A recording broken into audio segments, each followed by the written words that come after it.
Ladies and gentlemen, thank you for coming today and welcome to our meetup today. The topic of this particular meetup is bootstrapping. Basically, it's a way of funding whatever you do on your own without taking any equity or any investment, which might be a pretty good idea in the very beginning. Myself, both startups that I co-founded, we avoided taking any angel investment in both cases, and it worked out actually quite well, because that's the time where you are in the most weak negotiation position to take any money in. So that's really good idea to try to fund it for a year or two and see how it goes, and only then go for actually the VCs and ask for the money from them. So the guest speakers are Mikael and Susanna over there. They work in the company called eWork, which is one of the consultancy subcontracting companies. I guess Mikael will tell you a little bit more. So they will talk about how you can do the bootstrapping, basically how you can find the clients if you, for example, doing some software development startup and you can do something on the side, or how you can find also people to work together with you. So basically, there are quite a bit of the things that Mikael will cover. So I guess that's about the time that I'm going to disappear. And welcome Mikael and Susanna. Well, I will leave it to Mikael mostly, but then afterwards you can ask me. Okay, hello everybody. I think I almost managed to say hello to everybody when you entered the room. Thank you for the opportunity to be here. I have prepared some slides, but it would be really interesting to get the dialogue ongoing, so it's not just 154 slides coming here and everybody is listening. So please, if you have any questions, just interrupt and ask. And then I tried my best with the help of Susanna to find the answers. And if you don't have it right away, we'll come back to you later on. Here on the agenda or the topics what was in the invitation and what we would like to cover here today. You found yourself in Finland, right? And you want to make a company. You usually need money in order to make a company. Mm-hmm. So you go through the usual, the friends, fools, family, the 3 Fs, or you go through the angel investment, or you try to get the money in some other way. So Finland has a very good system of the public funding. The problem with the public funding is that usually it's some percentage of the investment that you do yourself. So let's say that you want to make some application. Again, I'm just using the personal examples that we did, and full disclosure, 2 years ago we happened to get a person who was working on a startup of his own, but through the eWork he was helping us also to work on our own startup. Long story. But essentially, what you can do over there, you can go to the techers and say, like, that's my project plan, that's what I want to do, please give me 30,000 euros. They'll say, fantastic, but you need to have 15,000 euros somehow, because we're going to give you only 50% grant, or in some other way. How much? It usually differs and depends on the year, and depends on the state of Finnish economy, and the political situation in Middle East. But in essence there, what happens is that you can get some portion of the public funding as long as you have funds yourself. So if you have a very deep pocket and you work for some big corporations for many years, you have some savings that you can use. Another option what you do is that you go to the angel investors and you give away them a portion of your equity towards some money that you take and then you use towards the public funding investment. That's basically the angel network functioning in Finland. Or there is a third way. So in the third way, what you do is that you try to do something for some other people on the side in order to get this cash that you can use towards the public funding to actually work on your own project. And that's basically exactly where all the services that Mikael is describing coming in the picture. Because yes, you are, let's say, essentially spending major portion of your time for, let's say, half a year working on some particular assignment, but then you get enough of money to, let's say, outsource it somewhere even further. Mm-hmm. So, you just get a gig working for some big corporation in Finland, you get a very nice pay, you just basically hire then a bunch of the guys, let's say from some Eastern Europe. It's very, very, very common scenario where there, or you just get enough of the cash for yourself to sustain the operation for a very, very long period of time. So basically that's... It's easy to find a way to get the positive cash flow. Exactly, because the cash flow is the king and the thing that decides. Yeah, please. The question is about having the work at the same time. Most of these things is not possible. So it's like you say 6 months, and for 6 months you are full time. Right. So I mean, at least out I saw, especially in IT, I mean, if you're a developer, yeah, you cannot just say, okay, I work 1 hour a day. So how do you, because postponing your startup or the work you're doing for 6 months can kill this. Because it's usually all these are using whatever service provider to find a job. But there are a lot of variations. There can be jobs that are 1 day a week or 2 days a week or 50% allocation, like you do like 10 or 20 hours per week. So maybe you have to choose that, okay, I will do now for 4 months, I will do 2 days per week as a consultant. Do they exist? Yeah. Yes, they do. Yeah, I So- can tell like a personal experience. For example, today I just made a contract with one consultant, and he wanted to work 1 month full time, 2 months half a time, and that's just a discussion that we have to take with the customer. Is it possible? Of course, it depends on the project if it is possible, Yeah. but most of the time, with a lot of discussion, it might be possible. And usually we find a good balance there. Because It can be variation between the months, Yeah. of course.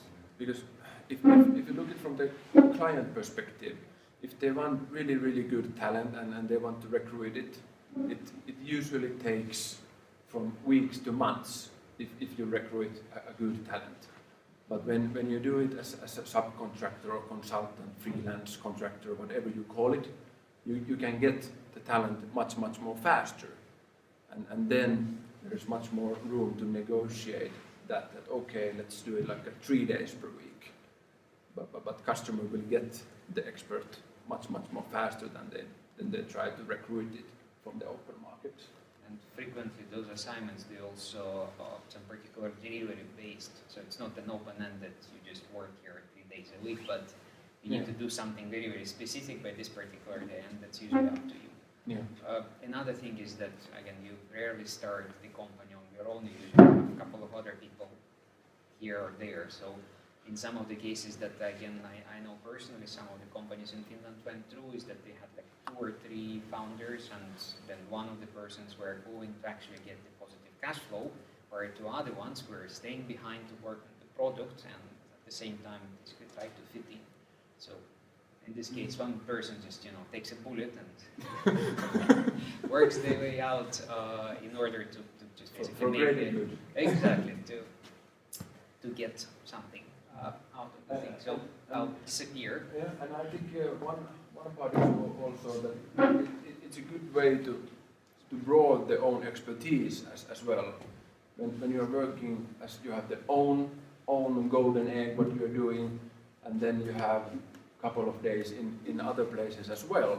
So eventually you will widen your own competence and expertise. You will learn from other companies as well. So you will bring back the own startup as well. More like brain capacity and here as we were discussing that you can get the positive cash flow through the consultancy. And this is the tricky part is the sales costs, because usually in Finland you have, if you're looking just, usually the consultants are buying by hourly price or daily price. So just a quick example that if you want 50 euros as a salary, it's a very high salary, yes, but it's a good example here. Then you have who was talking about the employment cost? Was it you here? Previously here we had a couple of short discussion about it, and those are quite high in Finland. Usually if you want to pay the salary 50 euros, you have to add almost another 50 euros to cover the employment costs. And then depending on the size of the startup, usually when it's very small, you don't have very much overhead costs there. So it's a very flat organizations. So this amount is quite small, and then you have some sales and marketing. And combining all these, you usually then you end up with the hourly price that you try to sell your own expertise to the customers at the same time when you're developing your own product. And the challenge is if you're doing like 4 days that your own product, and then you're doing consultancy 4 days as well. So you end up in the situation that you don't have time to sell, or it becomes very expensive for you to find the new assignments. So basically it becomes very, very expensive. You don't have the time to do the selling work at the same time. So in those cases where you have a very limited amount of time, then my advice is to maybe look on some of these type of service providers that can help in the environment if the client is, you don't have to do the all negotiation by yourself. So these type of service vendors, they have the frame agreements, and they have the onboarding, they have the good working time reporting, and they have the invoicing and everything that it should be very easy to sell their own work. Yeah. And actually, I understand right. So if you're a company and you hire some guys to like freelance, so you don't have to pay taxes, isn't so? And in Finland, you have to pay taxes eventually, but it's like in business to business, the prices are usually without taxes when you discuss about the prices, but then you have to add, of course, the taxes later on. Yeah. But something, going to the financial part comes in, selling something and nothing, the tax on it is usually a very, very good idea. So basically by doing something on the site and having a constant flow of the invoices, you can minimize your VAT expenditure, because what usually happens, you made a company, you need to start paying for stuff. You pay to your accountant, you pay for the laptop that you bought, you pay for all of those things, and each of the things in Finland has a 24% lump sum on top of it. Yeah.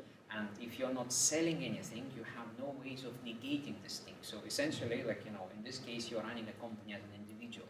But if you start selling something, whether it's your product or a consultancy thing, or basically it doesn't really matter what it is, as long as there is a VAT that you charge, then the VAT that is being charged on everything that you buy gets negated. So as long as you can, let's say you bought something for 100 euros, you essentially paid 124. If you invoiced also for 100 euros with the 24 on top of it, then essentially it means that you bought something just for the 100 euros. So in this case, like, you know, you're the company, hence all the VAT just disappears for you. Yeah. Well, it goes through the mumbo jumbo with the accountant, but essentially how you should look at it is that as long as you invoice or bill something, and you have you know, this outstanding VAT amount that you charge, things are gonna get cheaper for you. All right. Yeah. But yeah, you have to pay taxes for that.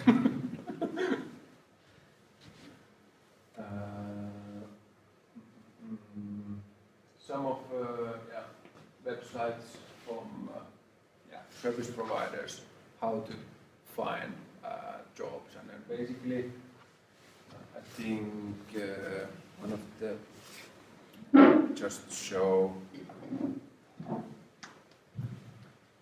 quite many of the pages work with the same idea. I want to hire, I want to find work. So yeah, and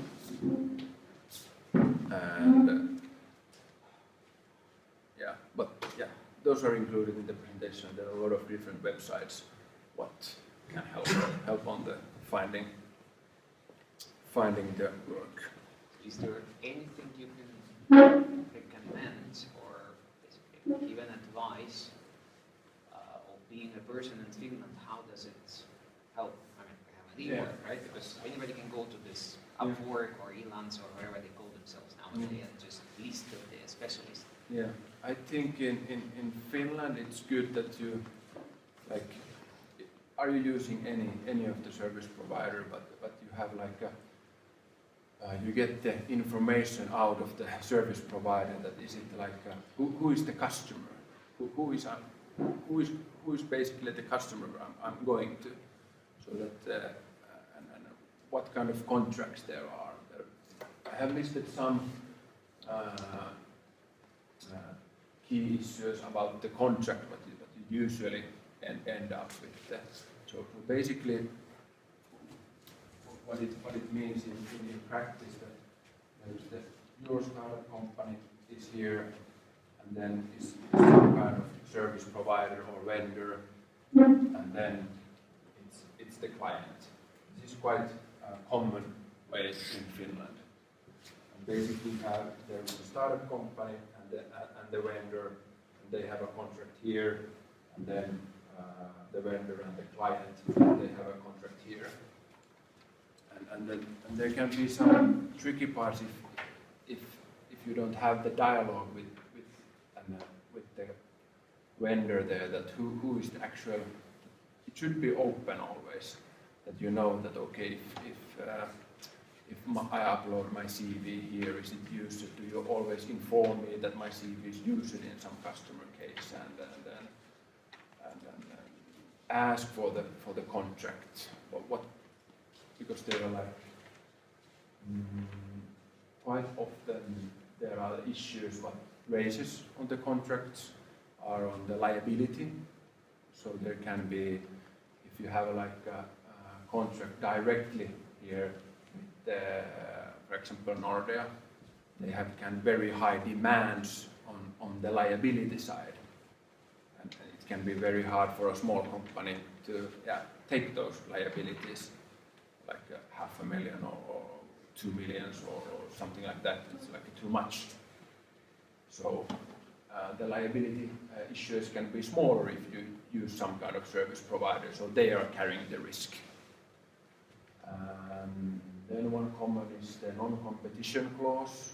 That's usually hidden somewhere in the contract. Basically it says that if you accept this case through us, you can't approach this customer in terms of 6 months or 1 year. And then especially in Finland, this is quite small and quite many, you get to know quite fast and it's easy to network. And when you have a lot of non-competition clause there and there, it limits your possibilities, of course. So that's one thing, of course, to be just to check. There are like getting back to the question, what could be like a good one. There are like a different type of service providers, and they work in a different way. So some of these, they rely only very heavily on systems. So if you have the right keywords in the CV, they will match you in some case, like you upload the CV, and if you don't have like all the Wikipedia into the CV, you won't ever get a hit. Some of these service providers are more like human touch, people-oriented. What kind of work would you like to have, and what motivates you, and then combine that one to interesting opportunities. So it really depends what you're looking for. Just like a easy cash or have a relationship, and then they're like, I can speak, of course, mostly from eWork. We have different kind of events for the freelancers and different kind of benefits from the educations. And what else do we have, Susanna? Well, the mingles, I think they're important when you're self-employed. To see another consultants who are working the similar way as you can discuss with them, like you are here today. We have a similar kind of things for them. I think we've tried to negotiate a little bit like a bigger company benefits for the smaller companies, as Mikke said, for trainings and some other things. Well, you can read on the websites, but anyhow, just to make it more easier as a smaller company to educate themselves and all these kind of things. Yeah. So I have a question that's going to kind of take us a step out. So if you're doing consultancy work on the side, then that's necessitating that the company that you're working on as a startup is making enough money to have you cover your own living expenses. If the goal is to try to save up money for your own startup. Because you can't, if you're doing this, you're not eligible for starttiraha, for instance. Yeah, that's true. But starttiraha gonna run out very soon. Don't worry about that. It's like, what's the amount nowadays? Because in starttiraha, you have to get it before you establish your own company. Right. Yeah. But then there's that clause of how much time you have to, I mean, you can't be taking any kind of on the side work. It can be hard to combine And if you're on that. working, let's say, like 20 hours a week, then there's no way that you're going to be able to make enough to cover your own living expenses and be saving up money for that.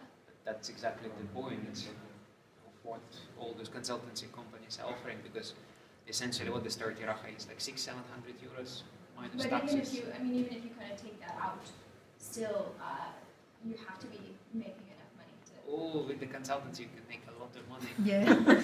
I can show you some actual prices. That's interesting. Yes. Let's get to the real thing, the money thing.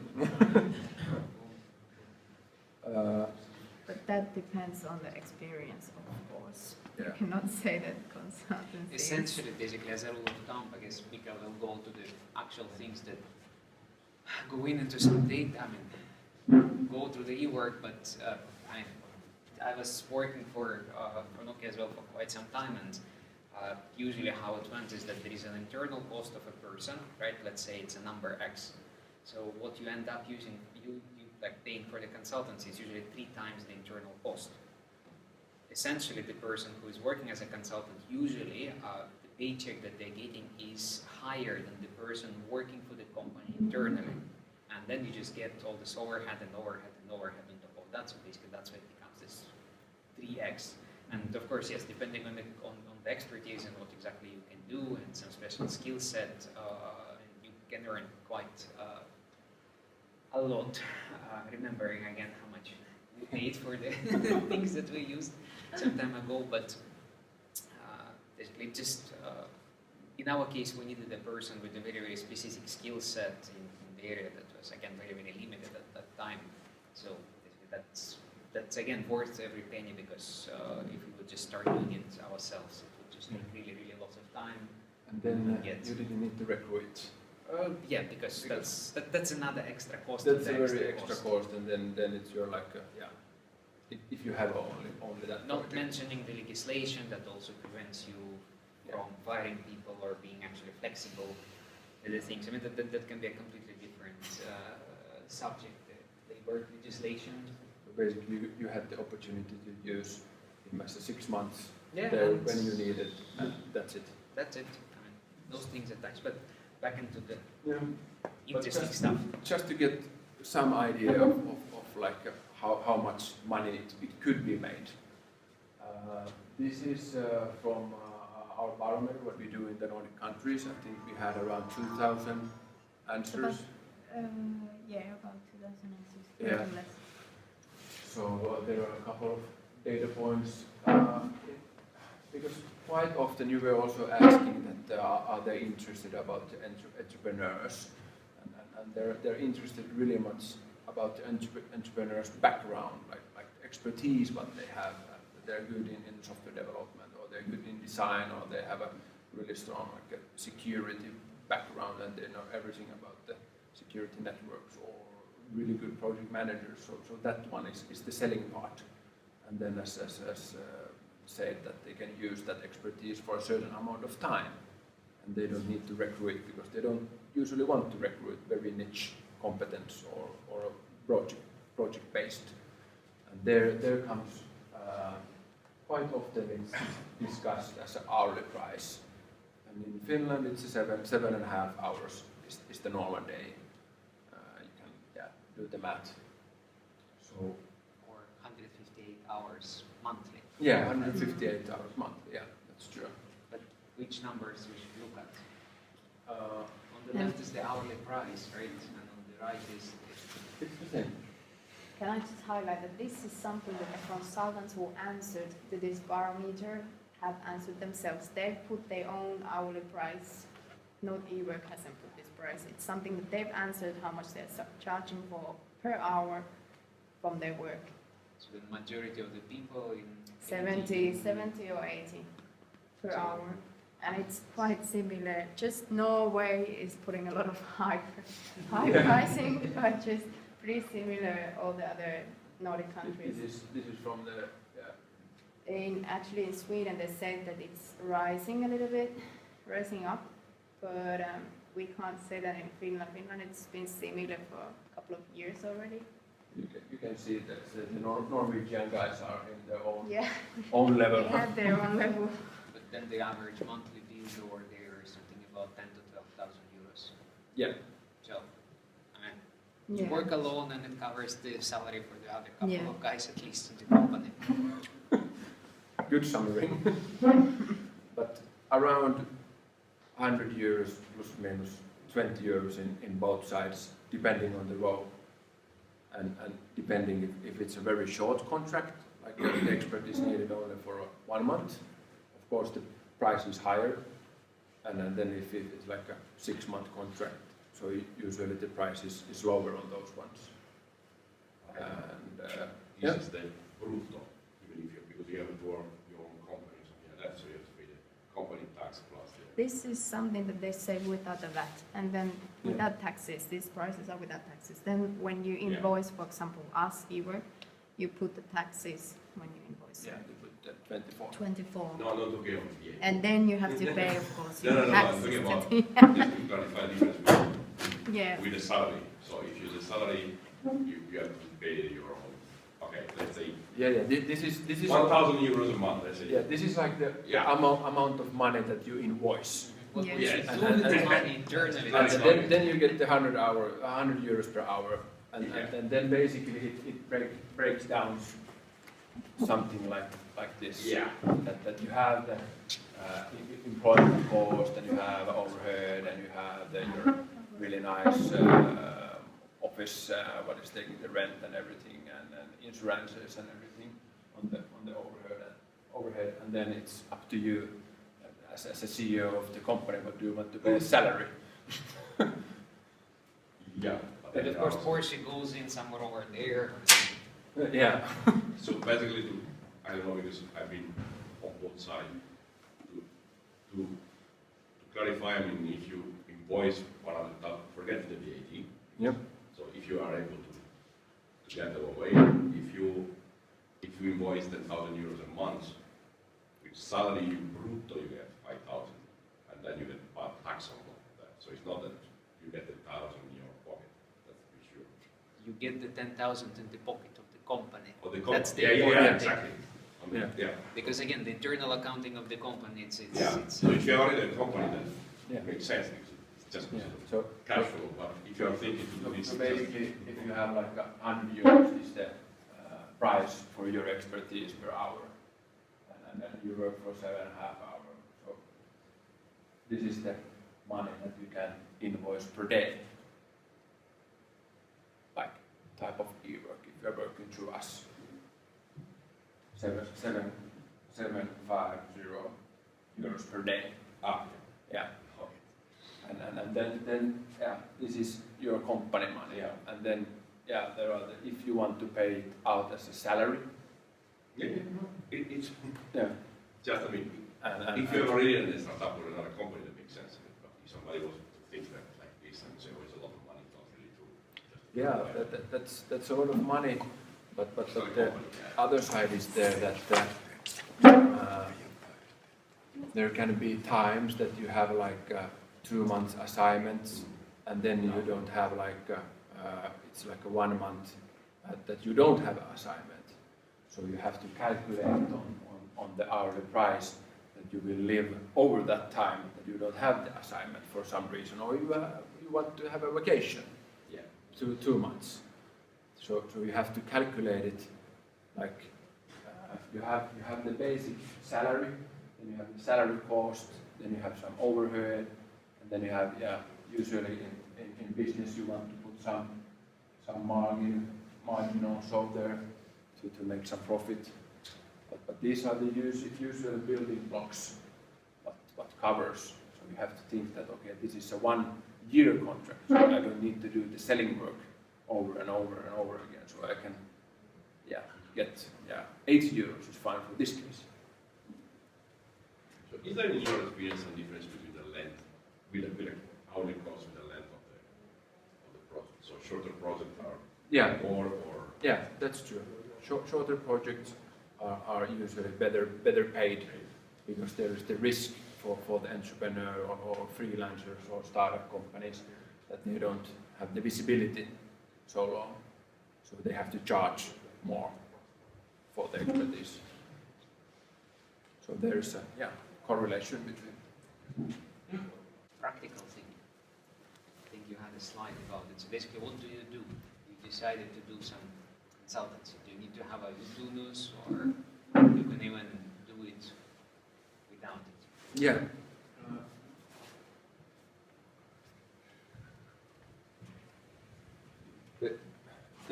The easiest way or the most common way is to have your own y-tunnus or what number that you have the company already established.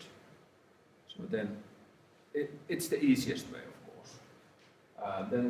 But you can also use these factoring services. I'm not sure if you have heard Ukko.fi and Easy and Odeal and this type of. And basically, if you're using these kind of services, then the client or eWork who is looking for the expert, we are making the contract with Ukko, and then they are paying the salary. So that's also an option if you don't want to establish your own company. Then you can use your friends' companies as well. If your friend has a company and then he or she can employ you there and pay the salary, and then we can fix the contract with your friend's company. Basically, it doesn't matter what company it is. It has to be certain things has to be in place. In Finland, there is something called tilaajavastuulaki. Susanna, remember what is in English?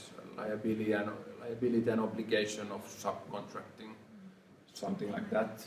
And that basically states around 5 issues that has to be in place in company, that they have paid the taxes and they are registered to kaupparekisteri and basic stuff is in place. So that's usually what the companies are. There is a law in Finland that states that you have to check them, that the tilaajavastuulaki, liability and obligations are okay. So that's that you will end up in somewhere. Usually, if you have your own company. Yep. I'm looking for a mobile developer, iOS or Android developer who could build me a prototype. But they're like really hard to find at the moment. But do you have like a lot of connections or a lot of consultants that could do a prototype for me? Yeah. How was it on your case? Quite well. So in our situation, basically, we were a team of 3 at that point of time.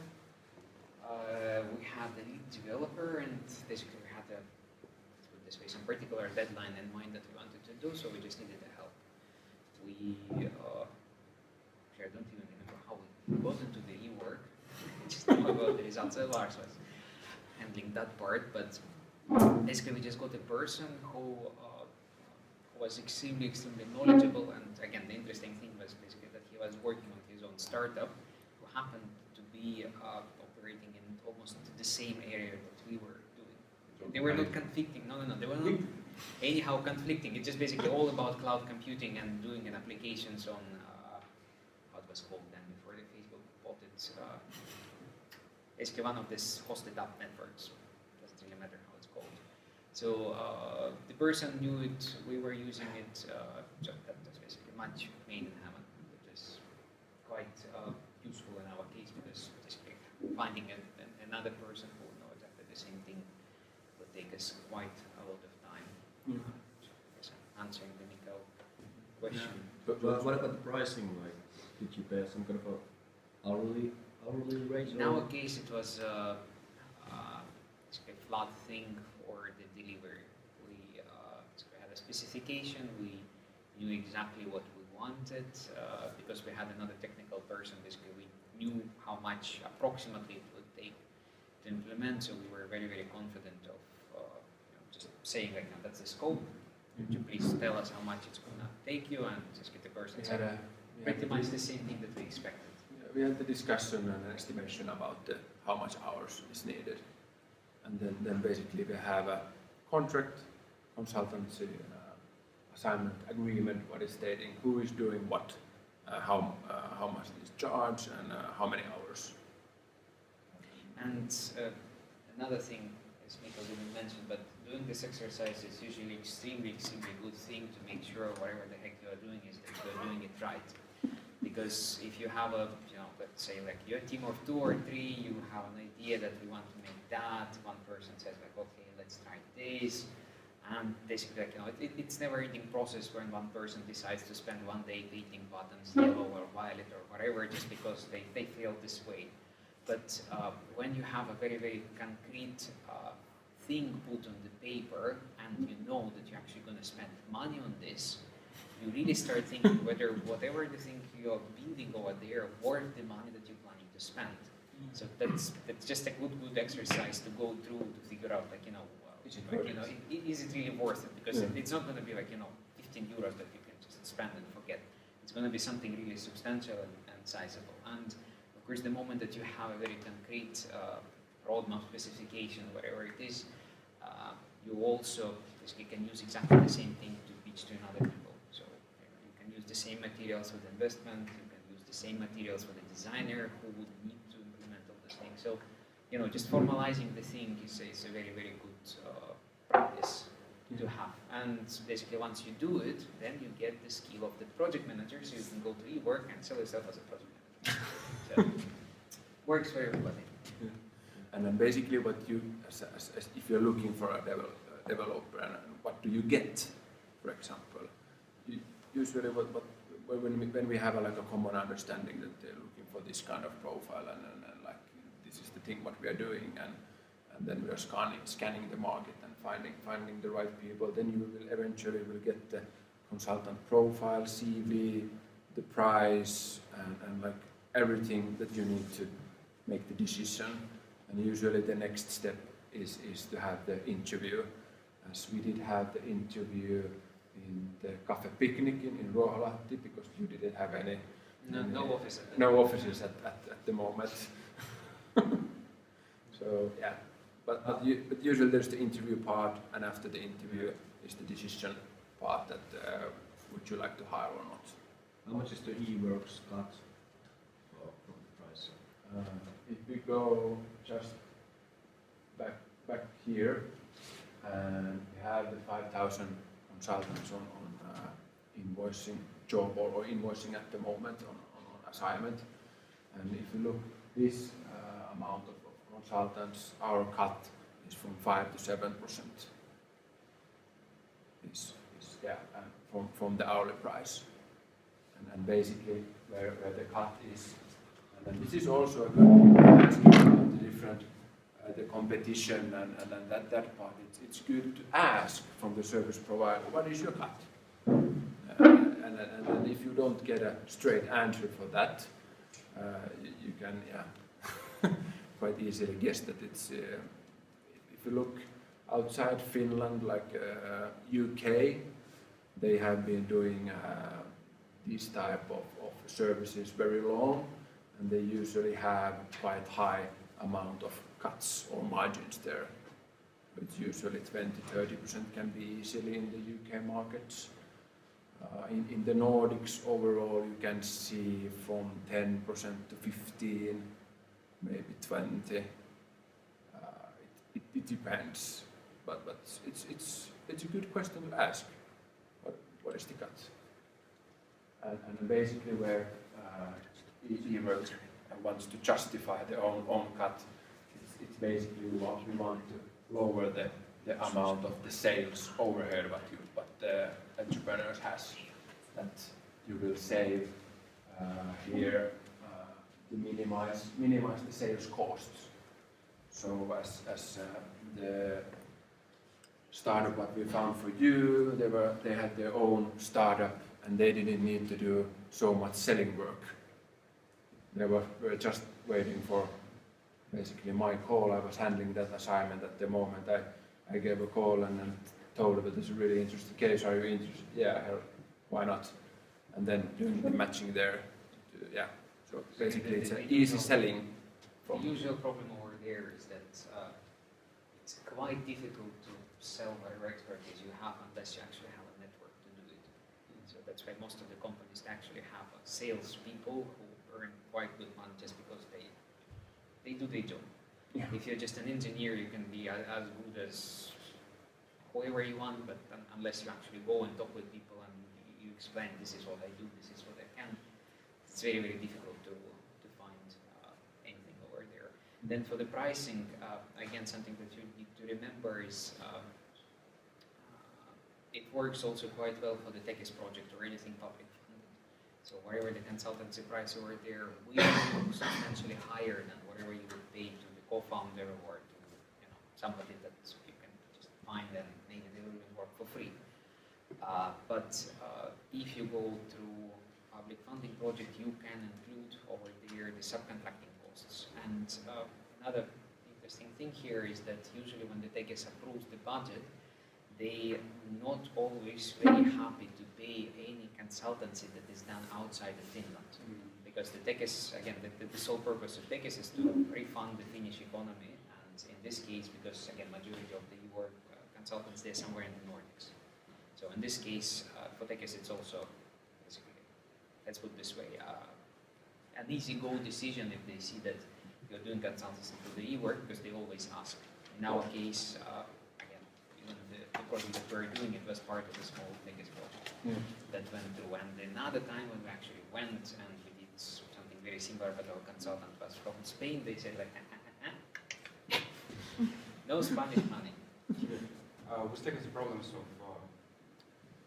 to get money out, like out eWork Union or outside of Finland? Outside of Finland. Okay. It doesn't really matter whether you pay to somebody in Sweden or in Czech Republic or in Spain. The general thing over there is that the moment that they see the money actually going to be paid outside of Finland, hence they're not going to get any social contribution or anything on top, they get very sad about it. And you can understand them, and that's the whole purpose of the institution. That's why I asked it now. We're talking with Tekes about to get this money for making the office, but actually we're making it for salespeople who will work like inside of Finland. Okay. So it should work just fine. Over there, maybe just a very, very quick deviation. Does anybody know what this Easy, Odile, or any of the other guys are doing actually? Anybody have experience? It's basically then you don't have to establish your own company. In Finnish it's called like a laskutusosuuskunta, and then you're kind of employed by them, and they are paying the salary for you. And also, they will pay your taxes. Yep. Yeah, they will. So Take care of all the how you build it. I don't know what cut do they have also on top of whatever you charge. I think from 7 to 9, if I remember. So it's actually pretty small, because essentially then what you're talking is that your salary, or basically whatever you want to get on hands, multiplied by this 8% for the easy cut, multiplied by the 5 to 10% of the eWork cut is the total bill that you're going to send. But this whole thing in total is still slightly cheaper for you internally than basically paying all the social contribution and everything on top. Basically, you can just do the calculation to see what goes where. And then basically the easy and the older, they're not offering, like they're not coming to you that, hey, here is a great opportunity, you as a really talented web developer. So they're only doing the factoring and paying the salary, nothing else. So they're like, yeah, limited to that one. And so just very, very practical example. Let's say that you have you're a person, right, and you want to build Mikhail for I don't know, 1,000 euros or something like that. Just let's say I did something for the Mikhail. I connected the cables. It's a very, very expensive job. So if I have a company, I need to prepare the invoice, send the invoice. When the invoice is going to be paid, I'm going to put this money into my bank account, probably report it to the accountant as a sales, then pay myself a salary. On top of the salary, there is the 30% social contribution. Wherever the things are going on top of it. So this, it's a quite complex set of the things that need to happen that requires you to talk with the accountant. The easiest thing what happens is that basically you just tell them that's the amount of money that I'm going to build. Please pay me the salary. Thank you very much. And they take care of everything else. You don't need to set up your own two agreements or tell anything to accountant. It's just a very basic and straightforward thing. So on the very, very initial stage of the company, highly recommended. I know quite a bit of the startup guys who are using them to hire even the employees that they have internally in the company. They just basically don't want to really go through all the complications of hiring people and calculating, like, what kind of We things have they need to be paid. many like consultants or freelancers. They have started from easy or some kind of factoring service. Then they establish their own company as like a toiminimi, and then when they have run it for some time, the toiminimi, they will establish the limited company osakeyhtiö after that. And it usually depends how much invoicing they are doing, and I have heard from several sources that when you get invoicing over 30,000 euros per year, then it's cheaper for you to have the osakeyhtiö or limited company. It comes more cheaper in how you're paying your salary to yourself and that part. So if it's like a small amount, then the easy or toiminimi is the easiest one and cheapest one. Then one just to mention about the practical things is the CV part, because quite often when you're working a long time for a bigger company, then you start your own startup company, you don't have any CV, or the CV is very often very like a one-page summary, and on that like a one-page summary, the customers are usually not buying anybody. So basically, the CV is your ticket for the interview. To have the good CV, what really states out that where your expertise and talent is like the key focus areas, and that's like where quite many fails on the first time when they start to sell their own expertise. They have their own like a feeling and gut feeling that I'm a really good software architect. Then they have like a summary that I have worked 15 years software architect. It's not enough, because the customers want to see that what type of project and how long the project was and what kind of tools were they used and like to get a little bit more details. Not too much. Like I had this week we got one CV that was 21 pages long. Going through that was too long. So it's somewhere like the first page. That's the most important what you have in the CV.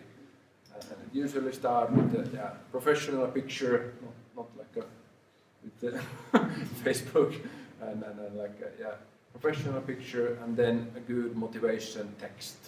What is related to that case? That why me? Like a short summary, and then the actual projects that supports you for that case. So that's one of the most common ways where to fail in the first time, that the CV doesn't ring any bell on the customer side. How does it work then from the practical side? So let's say I want to do something through eWork. Do I need to create an account somewhere? Do I need to call somewhere? How do you start? We have open house events every month, and now it's coming.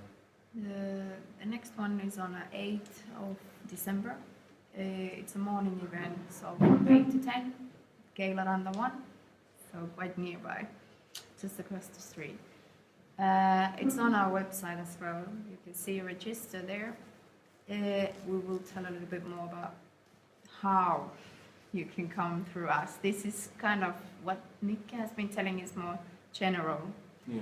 But if you want to come through eWork, for example, you have to create an account in my eWork and register. It doesn't cost you nothing. It's just something that you can go in, you can download your CV, you can put your profile, you can search for open assignments, basically see more what it is.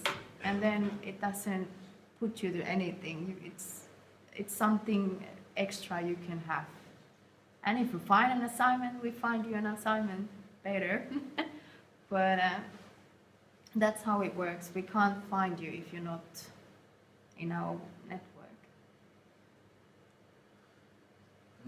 Basically, we have 286 positions at the moment open in eWork.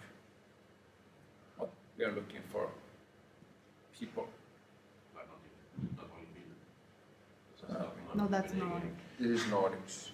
We get in like if you're looking like just numbers. In Finland, we get new assignments every month, 40 to 50 cases. Yeah, in Finland. And then all the Nordics, we get around 400 to 500 assignments every month. Can you fill an assignment? Now I'm talking about the keywords. Yeah. Also abroad. So, What? can you fill an assignment also on something like in Stockholm? This one. So this one, and how would you? No, there is one now. You can see there is in Stockholm. So how would you work if somebody actually is living in Helsinki? Is that possible or? No, quite a lot of times it's local that the consultant lives in Finland or lives in Sweden. If the assignment is in Finland, usually they will do it with the consultant who lives in Finland, because then there's the cost, of course, for the consultant as well to keep on going. But we have consultants actually that's not something rare as well. We have consultants who are doing in Sweden, who are Finnish consultants, but they're doing in Sweden. Or we have a lot of foreign consultants, not Finnish consultants, who are doing here in Finland as well. One case was, there was a consultant we found from South Africa, and he actually came here in Finland to do an assignment. It was a niche, very niche competence that he had. So sometimes it works like this. Here's just one example from the webpage. This is an architect role. The customer behind this is Nets, ex-luottokunta in Finland, in the payment service provider. And the location is Denmark, Copenhagen, Finland, because they have a lot of the IT is in Denmark and then also in Finland. And basically they need help regarding the Norwegian card systems. So these type of technologies are involved. Just one example, and our hourly price could be around from, depending on the background of the expert, around 80 to 100 euros. Just one example. But the one like a practical side is that these are usually when we publish them on the web page, they usually it's very fast. Like when the customers are coming to us that now we need a project manager, it usually they need it already last week, so it's already burning. So we have like a few days time slot to find. So it's, if you're looking, you have to be quite active and check like on the daily basis, because the new ones are coming and the old ones are going. So it's a quite fast and rapid moving market. So are you doing also some kind of matchmaking? Or? Yeah. Yes. So basically it's a two-way channel. We will always list all the open assignments on our web page. Then we have a team called search team who is doing the active search and going out on our own database, looking for LinkedIn, Twitter, and Monster, and whatever sources there are available. And then the expert can also, as Susanna said, register to our web page. That would be the best. Yeah, that would be the best, of Obviously. course. And then send in the application that, hello, I know this, I've been doing the Norwegian cars, half of my life. I'm like a super duper expert on this, please hire me. So send in the application and we can have the discussion there. Again, the other added value over there is that you take care of the contractual matters. So in this case, basically it's a contract between you and the nets in this case. Yeah. And basically there is another one for the So basically in this case, eWork will have a contract with Let's, and then we will have a contract with the freelancer. So it's a two-way contract.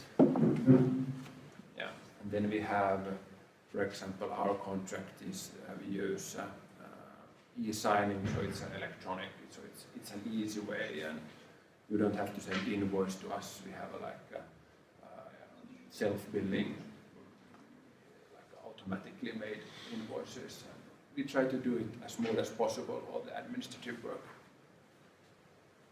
Is there anything particular that you want to cover? I think we have covered it quite nicely.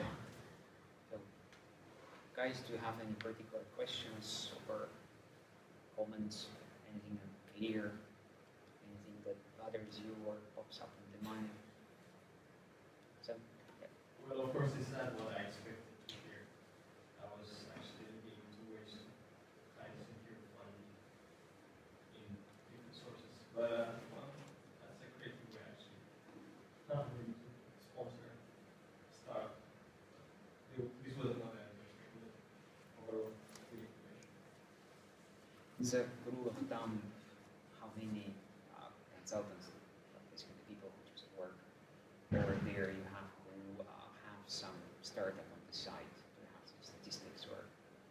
So basically, if you look at overall our network, 50% of them are like a one man or one women's company, like single entrepreneurs, and then like 1/4 of like 25% of the other half is like a startup companies, like 3 to 6 employed, like startup size, and then the rest are like a bigger 10 to 20 or 50 employed.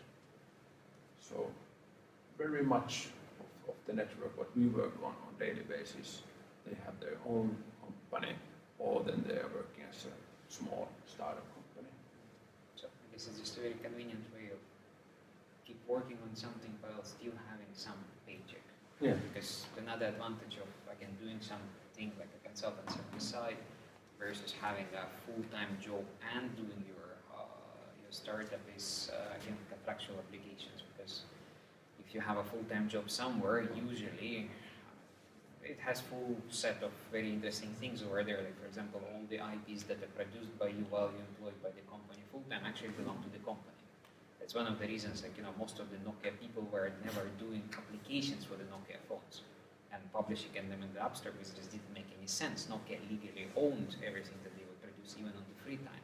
So in this case, if you, you work, for example, for some big company and then you work in the free time, on your startup, you usually have to have a written permission from your supervisors where you explain that I'm doing this one, and they actually have to agree and let you do it. But if you're a free person and you just pick up the assignments from somewhere, not necessarily through eWork, I mean, you'll have a very, very big list of the things that you can do it. You're basically free to work on whatever you want, and there are no contractual issues with this because you're just there for this particular thing. And then, as you said, that you're a really talented engineer, but the selling is the hard part.